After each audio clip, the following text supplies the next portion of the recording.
Oi, gente, tudo bom? Como é que você tá? Eu sou a Jess da Jess Lay, seja muito bem-vindo de volta a mais um vídeo no canal. Hoje eu tô aqui para conversar sobre as minhas leituras finalizadas no mês de fevereiro. Bora lá? Então, sem mais delongas, vamos realmente começar com os livros que eu finalizei. No total, eu finalizei 7 leituras, sendo que eu tô lendo algumas outras leituras ao longo dos meses. Por exemplo, A Montanha Mágica. Então, de finalizado mesmo, foi a minha prioridade para trazer nesse vídeo. Então, o livro que eu finalizei primeiramente no mês de fevereiro foi Bagagem, da Adélia Prado. Esse livrinho aqui me acompanhou, acho que por alguns 3 dias, porque eu fiquei realmente muito fascinada com a escrita da Adélia Prado. Eu gosto muito de poesia, e eu sinto que quando tem aquela conexão entre eu e a escrita da autora, é uma coisa que realmente me fascina e me deixa muito envolvida, sabe, na história. E eu gostei muito realmente de conhecer. Esse foi o meu primeiro livro da Adélia Prado. E eu recomendo muito vocês também começarem por esse título. Inclusive, agora nesse mês de março, eu vou ler um outro título dela, tá aqui.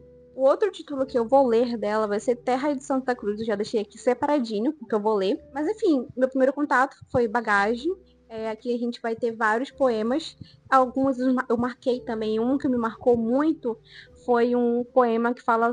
Um poema que fala de um outro poema, que é José, do Carlos Drummond de Andrade. Então aqui a gente vai ter uma espécie de leitura da Adélia Prado sobre esse poema e eu fiquei apaixonada, realmente é muito bonito. Assim também como esse poema da Adélia Prado, eu fiquei realmente muito apaixonada.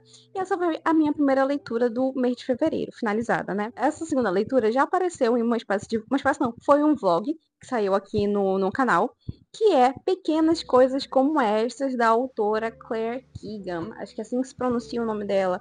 É uma autora da Irlanda. Enfim, eu mostrei os títulos que chegaram da editora Relicário por aqui.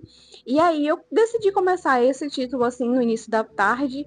E, gente, nossa, eu fiquei realmente alucinada por esse livro. Eu finalizei muito rapidinho. Porque a história aqui, tudo é muito instigante, a forma como a autora narra tudo. Parece uma história que inicialmente acontece de uma maneira bastante lenta, mas ao mesmo tempo tem aquele fator que te deixa com uma curiosidade e que não te deixa largar o livro também. Então, Pequenas Coisas Como Estas foi um livro que eu gostei demais, demais mesmo. Eu não sabia, eu não conhecia. Na verdade, a gente sabe que a Igreja Católica teve, continua tendo até hoje, mas assim, lá em 1985, que é o ano que acontece essa história, então a Igreja Católica tinha muita força realmente, e a gente vai conhecer aquele lado assim sombrio desse poder, sabe? Então, nessa cidadezinha bem pequenininha, na verdade, da Irlanda.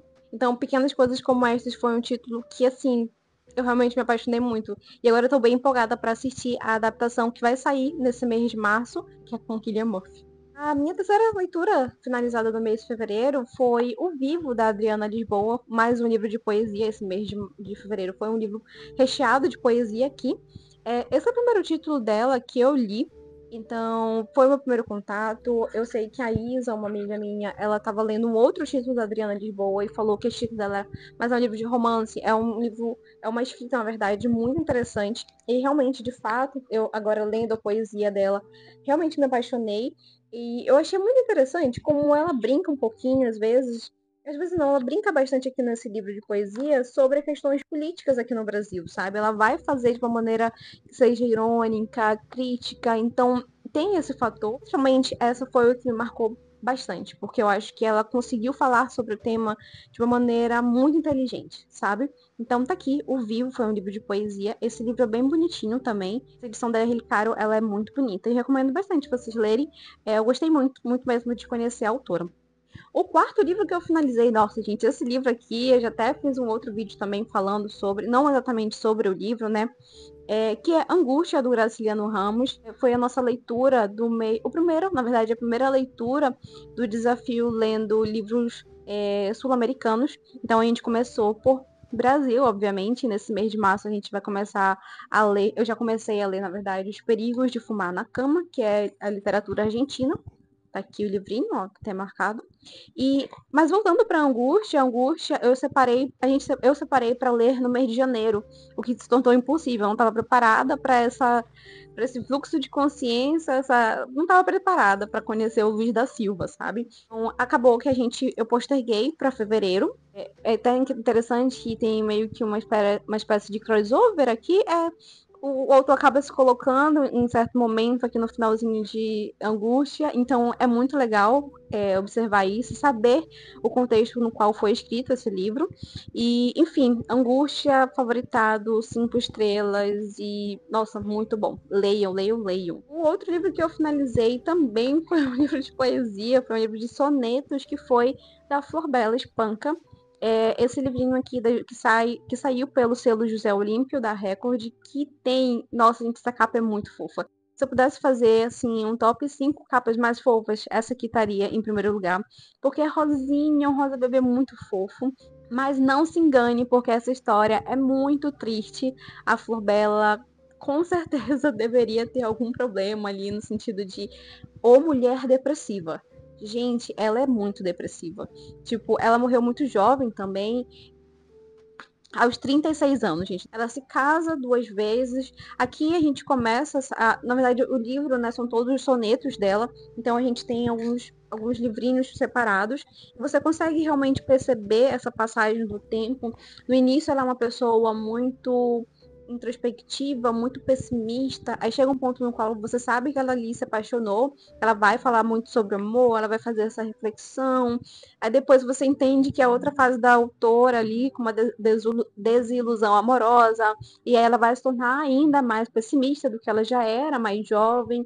Então você consegue ver essa linearidade, você também consegue perceber que tem uma organização muito, muito precisa nos poemas dela, sabe?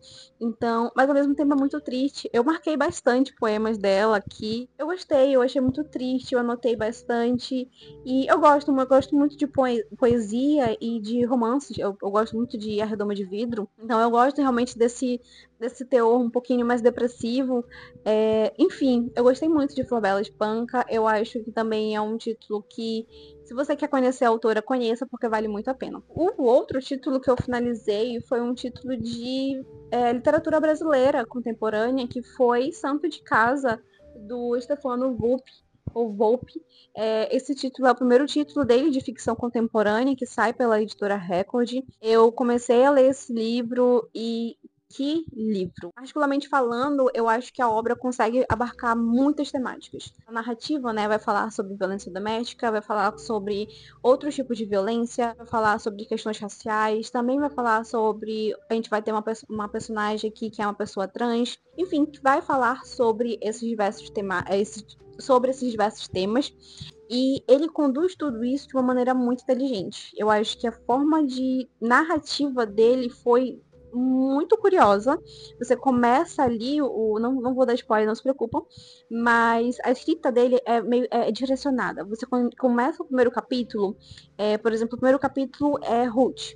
Ruth é essa figura materna aqui na história, e aí alguém está falando diretamente para Ruth, tipo assim, você fez determinada coisa, você está se sentindo dessa maneira, você parece assim, mas ele não chega a dizer isso pra ela, sabe? É como se eu falasse pra você, tipo, eu visse uma pessoa e falasse assim, você não parece estar bem. Você parece que tá passando por isso e etc.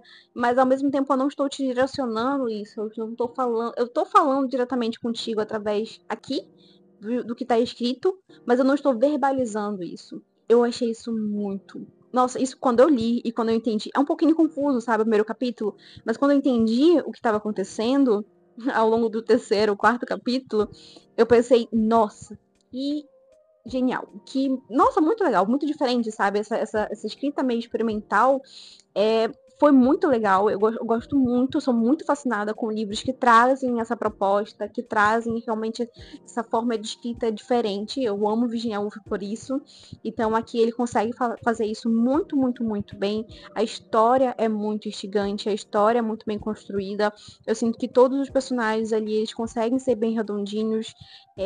Os questionamentos, você tá na cabeça dos personagens, naquele sofrimento. Ele vai te descrevendo várias coisas, várias memórias da infância ele consegue fazer isso com capítulos muito curtos. Então, eu acho isso muito legal. Muito, muito, muito legal. Esse foi um título que eu terminei muito rápido, porque eu tava muito curiosa para ler. Então, fica aqui a minha recomendação, Santo de Casa. Aqui a gente vai acompanhar um homem, na verdade, uma família se despedindo dessa figura paterna, porque esse homem ele foi morto por um ataque de uma onça. E é só isso que eu vou dizer para você, porque você precisa realmente ler Santo de Casa. E o último livro que eu finalizei, gente, foi Aos Prantos no Mercado, da Michelle Zauner. Essa autora que também é a vocalista de Japanese Breakfast, que é uma banda, né, estadunidense. Ela é uma autora estadunidense, mas ela tem descendência sul-coreana. A mãe dela era sul-coreana. O pai, ele é um homem branco. Então aqui a gente vai acompanhar essa personagem passando por esse processo do luto. Ela acabou de perder a mãe. Então ela tem 25 anos de idade. Mas ela também tinha uma relação muito, muito, muito conturbada com a mãe dela. Elas brigavam muito na adolescência dela. Então você acompanha essa personagem passando por tudo isso, sabe? Então, sabe quando a gente fala que ler, que escrever é um processo de cura? Eu sinto isso aqui nesse livro. Essa forma que a gente conhece toda a história da autora, que também é a personagem, você acessa essas memórias, também é um processo dela passar por tudo, retomar tudo isso e ela se perdoar, sabe, por muitas coisas. Afinal, ela foi uma pessoa também muito complicada, aprontou bastante aqui na vida dela. Ela nasceu em Seul, mas ela foi muito criancinha para os Estados Unidos, a família se mudou. E aí a galera dos Estados Unidos não via ela como estadunidense, mas quando ela ia para a Coreia do Sul, as pessoas também não identificavam ela como coreana. Então ela tem essa questão do questionamento de quem ela é, de qual nacionalidade ela é. E ela tentava se afastar dessa descendência dela coreana, porque ela tentava se encaixar na descendência dela dos Estados Unidos. Então, e aí há esse questionamento e enfim, ela também é uma pessoa muito apaixonada por música, mas a mãe dela não apoia isso. Então, enfim, aqui é um livro que a gente vai conhecer a Michelle Zauner, a gente vai ver ela passando por tudo isso, desde a notícia de que quando a mãe fica doente, até quando ela volta para a cidade dela para poder cuidar da mãe, etc. Enfim, é um livro que realmente é muito bom, muito bem escrito. Também finalizei esse livro aos prantos, tipo assim, não aos prantos, mas eu finalizei esse livro também chorando. Bom, gente, esses foram os títulos que eu finalizei no mês de fevereiro. E agora eu vou mostrar de uma forma bem rapidinha para vocês os títulos que eu quero ler nesse mês de... Esse quase não saiu. Nesse mês de março. Então, vamos lá. Como vocês já sabem, eu quero ler Os Perigos de Fumar na Cama, né? Literatura argentina, tá aqui. Inclusive, eu já comecei, é um livro de contos, eu tô gostando bastante. Esse mês eu vou ler muito contemporâneo, aliás. Eu também vou ler A Filha Única, da Guadalupe Nettel. Se você não sabe, eu tenho um clubinho de leitura. Nesse clube de leitura tem o plano Clarice Lispector. E nesse plano Clarice Lispector, você pode escolher um título pra gente ler juntos. Então, uma das membros, uma das apoiadoras, que também é minha amiga, a Ludmilla, escolheu esse título pra gente ler juntas, agora nesse mês de março. Então, tá aqui, eu ainda vou começar. O outro título que eu quero também ler é um livro de poesia dessa autora que me mandou essa obra, que é Um Oceano Devorará Meu Esconderijo, da Andressa Nunes. Eu não sei muito o que falar, né? Vou ler ainda. Outro título que eu quero muito ler, e eu tô muito empolgada para ler também, que fala sobre poesia, como uma pessoa muito, muito empolgada com poesia, esse livrinho aqui, chamado As Quatro Idades da Poesia e Defesa da Poesia. Inclusive, esse segundo ensaio aqui é do Percy Shelley, que também, ou Shelley, não sei, que era o marido da Mary Shelley, que foi a escritora de Frankenstein. Então, eu tô bem empolgada para ler esse ensaio. E aí, outros livrinhos que eu também vou ler é esse aqui, da Marguerite Duras, que é O Arrebatamento de Love Stein. Eu quero muito ler esse livro esse mês de março. Afinal, eu gosto muito de Marguerite Duras e eu quero continuar lendo as obras dela. Outro título também que acabou de chegar foi esse aqui da Elisama Santos, que é Ensaios de Despedidas. E também vou ler Onde Vivem as Monstras,